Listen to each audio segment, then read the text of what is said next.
Bismillah. Assalamualaikum warahmatullahi wabarakatuh.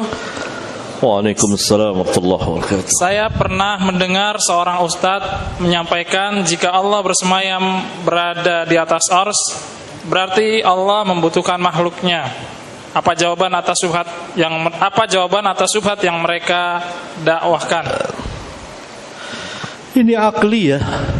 Tidak ada dalil. Rabbuna Azza wa Jalla katakan mengulang, Allah ghaniyun 'anil alamin. Allah di atas arsy tidak berarti tergantung kepada arsy. Tidak.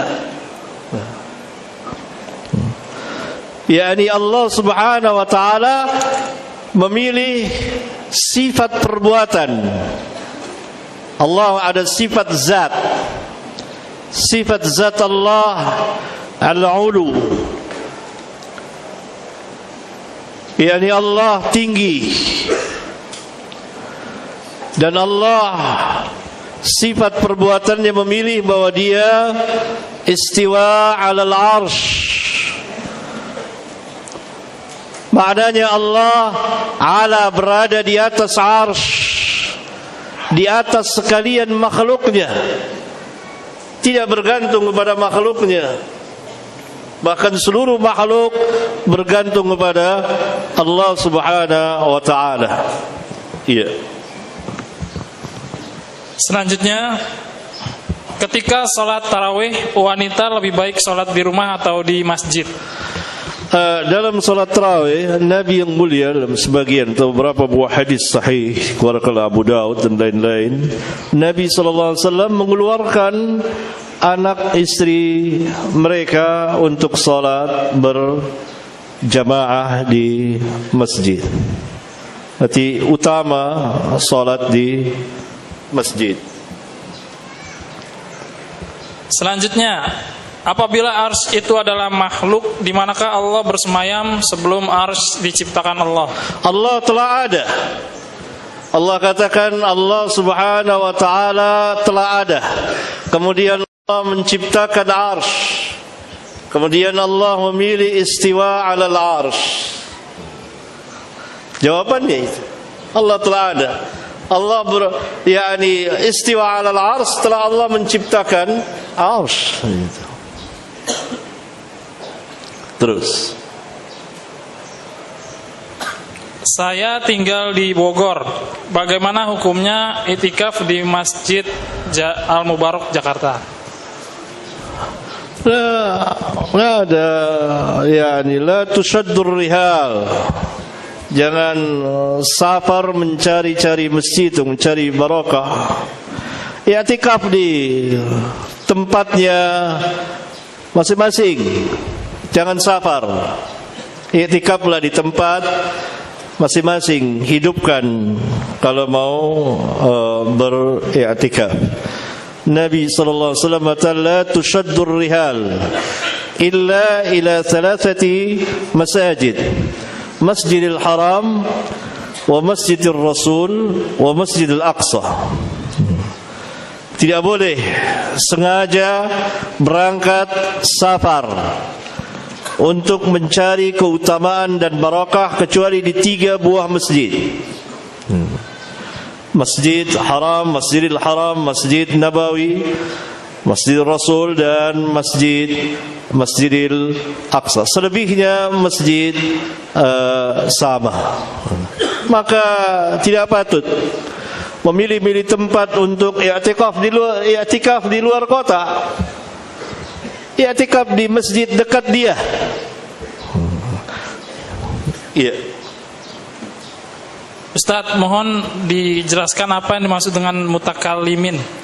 Sudah saya jelaskan, ada di kitab ini.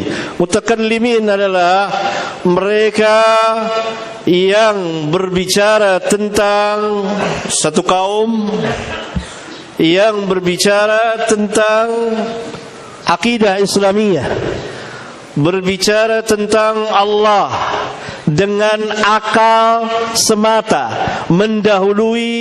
mendahulukan akal dari wahyu. Sehingga mereka menggunakan dalil-dalil akal dulu baru wahyu. maka terjadilah kerusakan yang besar. Itu pertama. Yang kedua, mereka terkena syubhat dari firqah-firqah sesat seperti Mu'tazilah dan Jahmiyah. Dan yang ketiga, mereka meniadakan sebagian dari sifat-sifat Allah Subhanahu wa taala secara khusus, secara umum yang berkaitan dengan akidah Islamiyah. Mereka menyalahi perjalanan atau manhaj para sahabat ridwanullah alaihim jami'an. Iya. Apa hukum menggunakan sifat-sifat Allah untuk kita buat nama anak-anak kita? Harus dikaitkan dengan abdun, nama dan sifat Allah. Kaitkan nama ya, Abdul Rahman, Abdul Hakim, Abdul Rahim, Abdul Ghafur, nama dengan abdun. Nggak jelas pertanyaan yang maksud apa. Itu. Terus,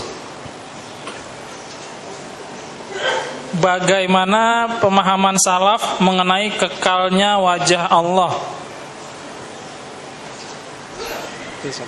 tadi sudah saya jelaskan. Allah berfirman, "Wa yabqa wajhu rabbika dzul jalali wal ikram." Kekal wajah Allah, tidak punah. Kullu man 'alaiha fan. Segala sesuatu akan punah kecuali wajah Allah Subhanahu wa taala. Berarti mungkin terbayang mereka wajah Allah saja, dirinya punah. Enggak. Gitu. Allah zatnya ada. Allah ingin menjelaskan di ayat itu, Allah mempunyai wajah, sifatnya. Dalam ayat yang lain Allah Subhanahu wa taala menjelaskan tentang zatnya, dirinya. Kekalnya wajah, tentu kekalnya zat Allah Subhanahu wa taala. Nah, Allah memberitahukan di ayat tersebut dan di beberapa ayat yang lain bahwa Allah mempunyai wajah yang wajib kita imani, kita yakini apa adanya, dan tidak boleh kita samakan, serupakan dengan wajah makhluk. Antum punya wajah, kera punya wajah enggak? Punya wajah. Kalau antum dengan kera berkaca bersama, lalu ditanya, ini yang depan namanya apa? Semua akan jawab wajah. Wajah antum, ini wajah kera. Mau nggak antum disamakan? Jelas nggak mau. Tidak mau disamakan. Secara akal budi manusia tidak mau disamakan. Karena itu perkataan manusia keturunan monyet itu hanyalah omong kosong. Secara akal budi manusia akan menolak. Kalau misalnya terjadi diskusi, diskusi, yang satu mengatakan kita keturunan monyet, yang satu mengatakan kita keturunan Adam. Coba kita pisah. Mana yang keturunan Adam? Sini. Mana yang keturunan monyet? Kera sebelah sana. Dan kita undang para kera untuk datang. Inilah kakek mereka. Ketika para kera datang, hendaklah mereka cium tangan kakek sama bapak mereka. Secara akal budi manusia akan menolak. Manusia akan menolak, nggak mau. Ini manusia. Allah punya misal yang lebih tinggi. Karena itu Rabbul Alamin mengatakan laisa kamitslihi syai'un. Oleh karena itu salah satu syubhat ahli bid'ah adalah kalau mereka tetapkan Allah punya wajah, mereka khawatir menyerupai wajah makhluk. Padahal Allah dengan tegas mengatakan laisa kamitslihi syai'un wa huwas samiul basir. Bagian yang pertama dari ayat ini meniadakan penyerupaan Allah dengan makhluknya. Bagian yang kedua jelas menegaskan bahwa Allah mendengar dengan pendengarannya, melihat dengan penglihatannya. Wa huwas samiul basir.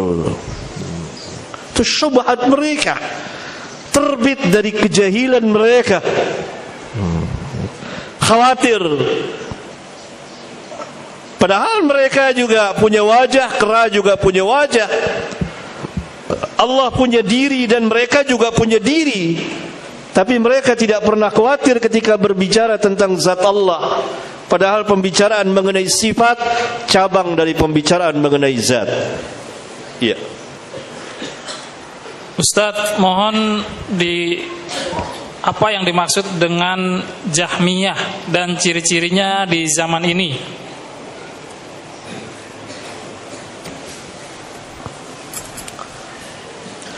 Jahmiyah ulama membagi dua. Jahmiyah yang asli dahulu, yang dipimpin oleh Jaham bin Safwan. Jaham bin Safwan, tukang berdebat tetapi dengan akal. Tidak duduk di majelis ulama, membahas sendiri dengan akalnya, jauh dari sunnah Nabi. Suatu saat dia didatangi oleh kaum ateis yang anti Tuhan. Lalu kaum ateis bertanya kepadanya, ingin berdebat, karena Jaham tukang berdebat, tapi perdebatan yang tidak sama dengan perdebatan ulama, karena dia tanpa ilmu. Dia mengandalkan akal, jauh dari cahaya dan hidayah Al-Quran, jauh dari sunnah Nabi sallallahu alaihi wasallam, jauh dari majlis para ulama. Yani kaum ateis mengatakan, kalau di kitab ini juga saya terangkan tentang berbicara tentang Jahmiyah, saya terangkan panjang lebar. Kalau kami kalah, kami ikut agamamu. Kalau kau kalah, kau ikut agama kami. Lalu ditanya tentang Allah, pernahkah engkau melihat Allah? Dijawab oleh Jaham, enggak. Pernah mendengar? Enggak. Mencium baunya? Enggak. Merasakan? Enggak. Lalu bagaimana engkau meyakini Allah itu ada? Bingung Jaham. Kalau dia duduk di majelis ulama, maka dia akan sanggup membawakan ayat-ayat Al-Quranul Karim, seperti jawaban Musa kepada Fir'aun, jawaban Musa alaihi salatu wassalam kepada Fir'aun, jawaban Nabi Allah Ibrahim alaihi salatu wassalam kepada Namrud, dan lain-lain ayat-ayat Al-Quranul Karim. Jaham karena jauh dari Al-Quran dan Sunnah, dan tidak duduk di majlis ulama, di majlis para ulama, para imam, dan tidak bermanhaj dengan manhaj salaf, dia bingung, heran. Akhirnya 40 hari dia tidak beribadah kepada Allah, tidak sholat. Dia minta tunda. Jawaban nanti saya akan berikan jawaban. Selang 40 hari, syaitan mewahyukan kepada dia jawabannya ini. Dia tidak bertanya kepada ulama. Harusnya fas'alu ahla dzikrin kuntum la ta'lamun. Dia bebani dirinya. Dia membebani dirinya sendiri untuk memberikan jawaban. Alangkah banyaknya orang-orang yang membebani dirinya pada hari ini, yang sebetulnya dia tidak mampu, yang sebetulnya dia tidak sanggup, dan itu bukan bagian dia. Oleh karena itu para sahabat mengatakan, nuhina anit takalluf. Kami dilarang membebani diri kami. Kalau tidak mampu, diam, mundur dengan teratur, serahkan kepada ahlinya. Jaham tidak bertanya, tidak menyerahkan kepada ahlinya, dia utak-atik sendiri. Maka dia dapati jawaban akliyah. Dia datang, kepada orang ateis. Kamu percaya adanya ruh? Percaya. Pernah lihat ruh? Enggak. Pernah dengar ruh? Pernah merasakan adanya ruh? Dan seterusnya. Kaum ateis jawab tidak. Sama seperti jawaban Jaham. Maka ketika itulah Jaham mengkiaskan dengan itu. Itulah Allah. Tidak bisa dilihat, tidak bisa didengar, tidak dirasakan, tidak. Akhirnya apa? Keluarlah sebuah manhaj yang sangat sesat dan menyesatkan, meniadakan nama dan sifat Allah. Muncullah paham Jahmiyah. Nah, kemudian Jahmiyah yang kedua adalah para pengikutnya yang mengikuti syubhat, kerancuan-kerancuan Jahmiyah tentang akidah Islamiyah. Maka itu pun dikelompokkan ke dalam Jahmiyah yang berkaitan khususnya tentang nama dan sifat-sifat Allah Subhanahu wa taala dan secara umum berkaitan dengan akidah Islamiyah. Itu ringkasan. Di sini ada, bisa dibaca. Terus. Selanjutnya, bagaimana kita bermuamalah dengan orang-orang yang masih mengamalkan kebid'ahan?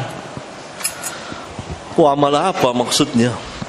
Muamalah jual beli? Kalau jual beli enggak ada masalah. Apa muamalah? Ya. Salat di belakangnya enggak masalah. Apanya? Muamalah sama kaum muslimin, kalau kita mampu menasihati, kalau tidak diam, serahkan kepada ahlinya. Kita tidak mengeluarkan mereka dan tidak menyesatkan mereka sampai tegak hujjah. Unsur akhaka zaliman atau mazluman. Kalau saudaramu, mereka ikhwan. Terus, Ustaz, mohon disebutkan dalil yang menyatakan ars adalah makhluk Allah yang paling tinggi. Kecuali kalau itu muamalah belajar kepada mereka, itu jelas tidak boleh. Boleh. Belajar kepada ahli bid'ah enggak boleh. Iya. Tolong disebutkan dalil yang menyatakan ars adalah makhluk Allah yang paling tinggi. Ars jelas dalam riwayat di sini dibahas nanti. Ars nanti kita akan bahas, akan melewati. Gitu. Selanjutnya, yang menetapkan sifat 20 Imam Abul Hasan Al-Asy'ari. Tidak, bukan. Tetapi sebagian dari mazhab Asy'ariyah menetapkan sifat yang 7. Bukan 20, bahkan 7. Yakni dibatasilah sifat Allah itu 7. Apa 7 itu? Sifat ilmu. Kemudian sifat haya, al-hayyu. Kemudian sifat qudrah. Kemudian as-sam'u. Kemudian al-basar. Kemudian al-kalam. Kemudian al-iradah. Ini yang mereka katakan sifat aqliyah atau sifat ma'ani. Dan ini pembatasan. Padahal sifat Allah, sifat zat Allah luas sekali. Memang 7 ini sifat Allah, sifat zat Allah. Al-haya, Allah maha hidup, tidak pernah mati. Al-ilmu, Allah berilmu, tidak pernah lepas. Tidak sebentar berilmu, sebentar tidak. Ini sifat zat, tetap ada pada Allah Subhanahu wa taala. Kemudian qudrah, Allah qadiran, maha berkuasa. Kemudian as-sam'u, Allah maha mendengar. Al-basar, Allah maha melihat. Kemudian Allah al-kalam, al-kalam, berbicara. Nah, ini tidak mutlak sifat zat, tapi juga sifat perbuatan. Sifat kalam 2 sifat perbuatan, dan sifat zat dan sifat perbuatan. Nah, itu ada. Kemudian berkembang 13 sampai 20. Padahal nama dan sifat Allah banyak. Sifat Allah banyak sekali.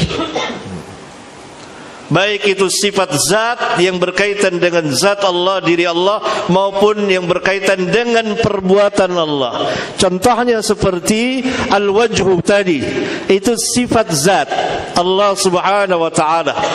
Kemudian istiwa itu sifat perbuatan Allah subhanahu wa ta'ala. Terus Ustaz, ada terusannya Ustaz. Jadi apakah akidah Imam Al-Asy'ari tersebut? Al-Imam Abul Hasan Al-Asy'ari pertama akidahnya Mu'tazilah, kemudian dia rujuk ke manhaj salaf. Di kitabnya Al-Ibana jelas dia kembali ke manhaj salaf, mengikuti manhajnya Al-Imam Abu Abdullah Ahmad bin Hanbal, dan beliau menjelaskannya. Meskipun demikian ada beberapa yang dikritik para ulama. Iya. Ustaz, mohon dijelaskan tafsir dari ayat wa huwa ma'akum aynama kuntum. Ilmu Allah, semua para ulama, wa huwa ma'akum aynama kuntum, adalah ilmu Allah, dan dia bersama kamu di mana saja kamu berada, ilmu Allah. Karena di awal ayat Allah menjelaskan tentang ilmunya, di akhir ayat Allah menjelaskan tentang ilmunya. Zat Allah di atas langit, di atas arsy-Nya. Ilmu Allah berada di mana-mana. Ilmu Allah meliputi segala sesuatunya. Iya. Ustaz, Anda pernah mendengar bahwasanya orang-orang Salafi itu dijuluki kaum Mujassimah. Apakah itu benar? Mujassimah yang asli adalah menyerupai Allah dengan makhluknya. Seperti mereka mengatakan Allah mempunyai tangan seperti tangan kita. Itu Mujassimah yang asli dahulu. Dan Ahlus Sunnah Salafiyun dari zaman ke zaman, dari zaman sahabat dan tabi'in dan tabi'ut tabi'in sampai pada hari ini dan seterusnya, insyaallah ta'ala bukan seperti itu akidahnya. Mereka mengatakan Allah mempunyai tangan, titik. Mereka tidak katakan tangan Allah sama dengan makhluknya. Mereka juga tidak mentakwil bahwa yang dimaksud tangan Allah adalah kekuasaan Allah. Tidak, dua-duanya salah. Tapi manhaj salaf yang setiap orang yang mengikuti kaum salaf dinamakan salafi, atau sunni yang mengikuti ahlu sunnah namakan sunni, ya, dan mengikuti salaf ahlu sunnah itu para sahabat. Para sahabat itu kaum salaf. Mereka yang mengikuti para sahabat dan tabi'in dan tabi'ut tabi'in mengikuti kaum salaf, maka disandarkan kepada mereka salafi, yakni yang mengikuti mereka, mengikuti cara agama mereka sama dengan sunnah, bukan kaum Mujassimah. Dan itu tuduhan yang batil dan tidak punya bukti. Ikhwan, banyak yang menuduh manhaj salaf itu begini dan begitu dan banyak sekali, tetapi tidak ada satupun bukti kecuali omong kosong, kecuali omongan tanpa dalil. Tidak ada pembuktian ilmiah yang bisa dipertanggungjawabkan. Seperti tadi, enggak ada seorang pun di antara ulama kita, para imam kita, yang menjadi mujassimah, menjisimkan Allah Jalla wa'ala, mengatakan bahwa Allah mempunyai wajah sama dengan wajah makhluknya. Tidak, tapi Allah mempunyai wajah. Wajah ya wajah. Mereka tidak meniadakan dan tidak juga menyerupai dengan makhluknya. Oleh karena itu para ulama dahulu mengatakan lafaz jisim itu lafaz yang mujmal, perlu perincian. Apa yang mereka maksudkan dengan mujassimah? Perlu penjelasan dari mereka. Nanti kita yang menjelaskannya. Apa yang mereka maksudkan?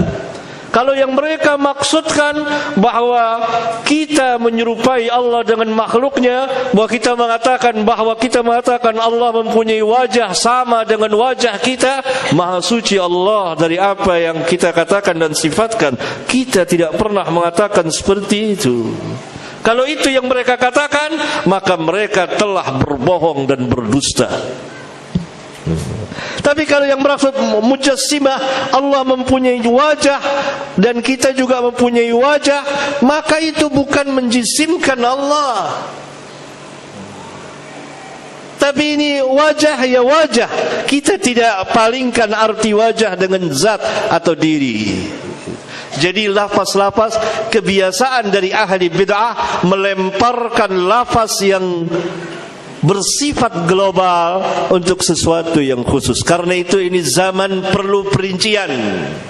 Terus, saya mau bertanya, apa perbedaan Allah ada di atas ars dengan Allah bersama orang-orang yang sabar? sama seperti antum ada di atas loteng, rumah antum tingkat, anak antum di bawah. Antum berkata, anak antum nangis, Pak, nak jangan nangis, bapak bersama anak. Padahal antum di atas, anak di bawah. Zat antum bersama enggak? Enggak. Apa yang bersama anak? Perhatian, pertolongan. Sama juga kita berjalan di bawah bulan purnama. Kita katakan bulan purnama bersama kita. Padahal bulan di atas, kita di bumi. Allah punya misal yang lebih tinggi. Allah punya misal yang lebih tinggi. Itu apa yang dikatakan oleh para ulama kita.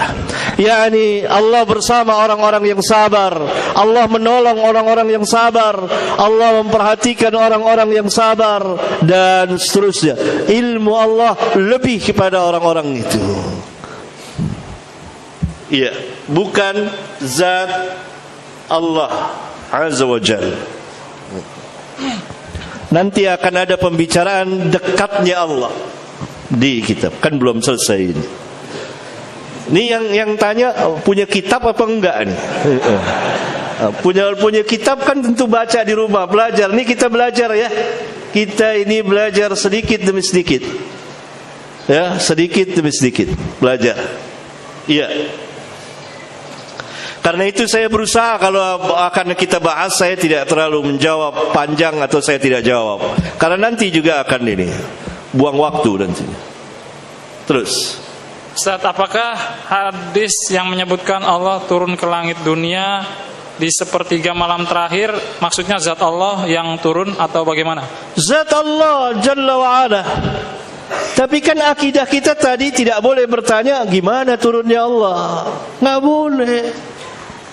Zat Allah, kita harus yakini Allah bersemayam di atas arsy dan Allah turun ke langit dunia. Apakah terbayang di pikiran kita kalau Allah turun ke langit dunia berarti arsy kosong? Enggak. Ini kita berbicara tentang makhluk atau tentang Allah? Tentang Rabbul Alamin, ikhwan, bukan main-main. Bukan pembicaraan tentang makhluk, pembicaraan tentang Allah. Oleh karena itu Al-Imam Malik rahmatullahi alaih ketika ditanya tentang apa makna Ar-Rahman 'alal 'arsy istawa, terdiam Imam Malik, tertunduk dan bercucuran keringatnya. Kenapa yang ditanya tentang Allah? Bukan main-main. Ar-Rahman, tidak ditanya tentang fulan dan fulan. Ini Allah. Karena itu Imam Malik menjawab, istiwa itu maklum. Semua orang Arab tahu istiwa. Tapi bagaimana Allah istiwa, gak ada yang tahu, majhul. Beriman kepadanya wajib, bertanya tentangnya bagaimana cara istiwa itu bid'ah. Dan saya lihat engkau laki-laki yang buruk. keluarkan dia dari masjid. Gitu. Ini bukan penanya, bukan. Ini contoh. Yani ikhwan, kaum muslimin, muslimat, kita harus imani apa yang datang dari Alkitab dan Sunnah. Dan akal kita yang sehat dan memiliki ketegasan akan menerima. Walaupun semuanya tentu tidak bisa akal mencernanya, kaifiyahnya itu tidak diterangkan oleh Allah. Kita beriman Allah bersemayam di atas ars. Kita beriman zat Allah setiap malam, sepertiga malam yang akhir turun ke langit dunia. Wajib kita imani. Kita tidak berbicara tentang makhluk. Kalau berbicara tentang makhluk, saya sekarang duduk di sini. Sebentar kalau saya pindah keluar, maka tempat ini ada saya tidak? Nggak ada, kosong. Ini makhluk. Ini kita berbicara tentang Rabbul Alamin. Harus kita penuhi dengan kebesaran dan kita imani. Nah, ini akidah yang besar. Dua-duanya kita imani. Ilmunya ada pada Allah. Kita yakini zat Allah turun. Jangan seperti Jahmiyah dan Mu'tazilah dan yang sepaham dengan mereka mengatakan bahwa yang turun adalah rahmatnya, bukan zat Allah. Tidak. Karena Nabi SAW berbicara dengan bahasa Arab. Nuzul, turun. Zat Allah. Tidak boleh kita bertanya gimana Allah turun, enggak boleh. Bid'ah pertanyaan itu.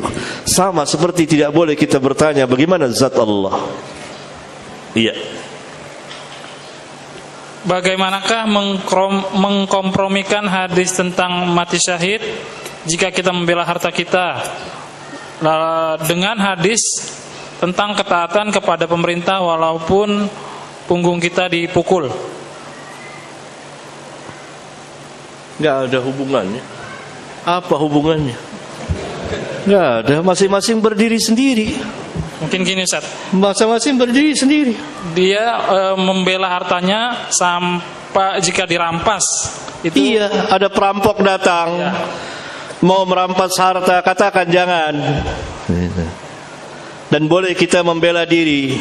Kalau sampai mati, maka mati syahid. Lain. Hadis ini untuk itu, hadis ini untuk lain lagi. Penanya otaknya goncang. Nggak ada. Masing-masing hadis berdiri sendiri, tidak ada bertentangan. Sabda Nabi yang mulia, masing-masing didudukan pada tempatnya masing-masing. Tidak nyambung. Ya. Akidah, ikhwan, sering saya terangkan. Apa saja yang disabdakan Nabi dan itu telah sah menurut pemeriksaan ahlinya, hak benar adanya. Benar adanya. Dan tidak mungkin akan terjadi kontradiksi. Tidak mungkin. Kita benarkan. Si hadis tanyakan, nggak ada, sama. Ini berdiri sendiri, ini berdiri sendiri. Ini hubungan dengan orang-orang yang mempertahankan hartanya, Barangkali yang dia maksudkan pemerintah mau ngerampok. Pemerintah nggak ada ngerampok. Mana pemerintah ngerampok? Tidak bisa dibawa ke sana. Salah di dalam penafsiran. Terus, Ustaz, bolehkah saya membatalkan sholat berjamaah dan pindah tempat karena di sebelah saya ada orang yang bau rokok atau badannya bau rokok sehingga membuat kepala pusing? jangan dibatalkan. Dahulu juga pada zaman Nabi SAW ada orang-orang yang seperti itu sebelum diberitahukan Nabi, tapi sahabat tidak membatalkan. Setelah itu diberitahukan. Setelah itu diberitahukan. Lanjut, Ustaz. Habis? Belum. Ustaz, alhamdulillah hari ini keluarga anak pertama kali ikut kajian salaf dan mohon nasihatnya tentang manhaj salaf adalah manhaj yang paling hak. Semoga kita semua Ya, diberikan kita akan ikut saja terus ini. Ini bahas manhaj salaf. Ikut saja ngaji terus bahas. Nanti ada, insyaallah ada pertemuan lagi setelah. Nanti kita atur lagi pertemuan, lanjutkan ini insyaallah. Bila ya Ustaz Mahfud insyaallah.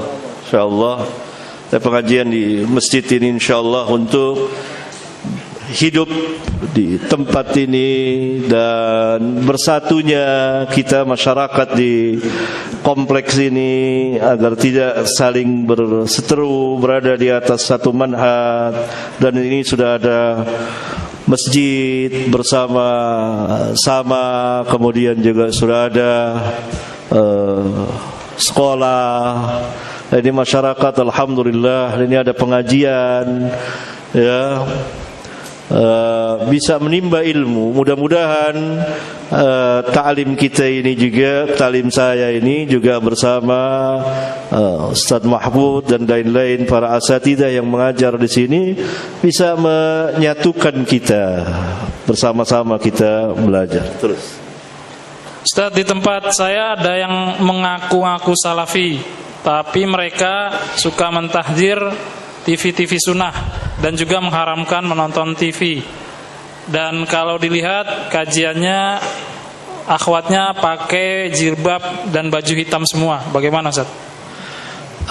Baju hitam kan nggak terlarang, baju hitam nggak apa-apa. Pakai baju hitam nggak jadi ciri. Tapi ciri-ciri yang mentahdir itulah menunjukkan bahwa mereka jahil dan mereka tidak mengenal manhaj. Bagaimana mereka membid'ahkan TV atau radio, misalnya radio Roja misalnya dibid'ahkan, dikatakan radio bid'ah. Apa buktinya? Mana pembuktian ilmiahnya? Ini merupakan tuduhan. Tidak berarti bahwa kita katakan bahwa radio-radio atau sebagian radio sunnah itu tidak ada salah, tidak. Tapi bid'ah di mana? Ini kelompok atau sekte yang suka mentahdzir dari dulu ini. Ini penyebabnya, pertama telah terjadi penyimpangan manhaj dan mereka membuat hizib tersendiri. yakni mereka membina atas dasar kejahilan dan juga taklid buta. Siapa yang bersama mereka akan mereka sayangi, siapa yang tidak maka akan mereka tahdzir.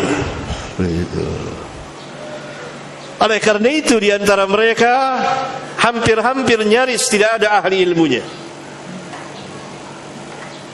Karena itu mereka membid'ahkan ahlu sunnah, sehingga ahli bid'ah juga jadi terperangah.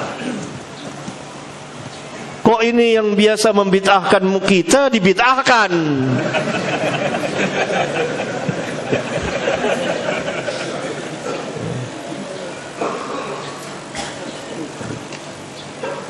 Jadi tidak benar ini, mentahdzir sana, mentahdzir sini, tidak benar.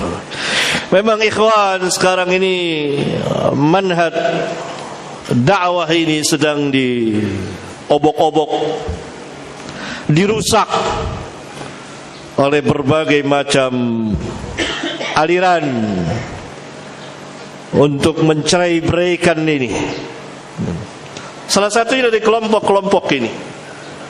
Di mana mereka berada, maka mereka membuat pecah belah ahlu sunnah. Terus, Ustaz, apakah boleh saya menjelaskan kepada anak saya bahwasanya ketika ditanyakan ars, saya jawab dengan rumahnya Allah? Gimana? tidak, bukan. Allah tidak katakan bid'ah besar. Ini rumah Allah katakan Ar-Rahman wal ars istawa. Enggak boleh katakan rumah Allah. La haula wala quwata illa billah. Jangan melampaui nas Al-Quran dan Sunnah. Katakan Allah di mana? Allah alal arsh. Anak itu akan tahu. Diajarkan dengan baik. Bukan rumah Allah. Allah istiwa alal arsh. Istiwa itu berada di atas arsh. Allah berada di atas sekalian makhluknya. Tidak bersama makhluknya dan tidak di bawah makhluknya. Terus. Apakah catatan keburukan kita yang telah dicatat di kitab keburukan oleh malaikat dapat dihapus dan tidak dihitung Ini lagi? pembicaraan dah kita bahas. Taklim Sabtu aja datang ini dah. Taklim Sabtu dah bahas ya. Bahas. Nanti ada bab takdir di sini. Ada bab takdir. Kan namanya bicara akidah. Ya. Terus. Assalamualaikum Ustaz. Ada Waalaikumsalam pernyataan warahmatullahi wabarakatuh. dari ulama kita bahwasanya memilih presiden non muslim lebih baik daripada memilih presiden non muslim yang baik lebih baik daripada memilih pemimpin muslim tapi zalim. Bagaimana pendapat Ustaz? Jelas batil kan nas Al-Quranul Karim. Nas Al-Quranul Karim tidak boleh orang muslim dipimpin oleh orang-orang kafirin. Berapa banyak ayat Al-Quran seperti. Saya kira itu tidak tersembunyi bagi kaum muslimin.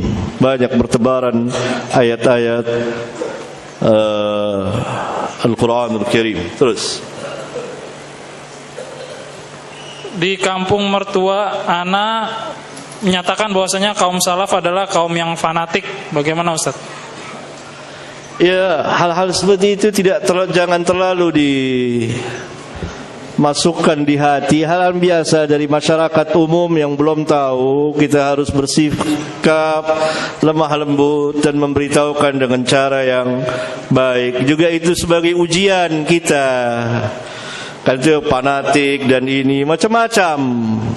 Hal yang biasa, hal yang wajar. Diberitahukan dengan cara yang baik. Biasanya mereka terpengaruh dengan ucapan sebagian manusia.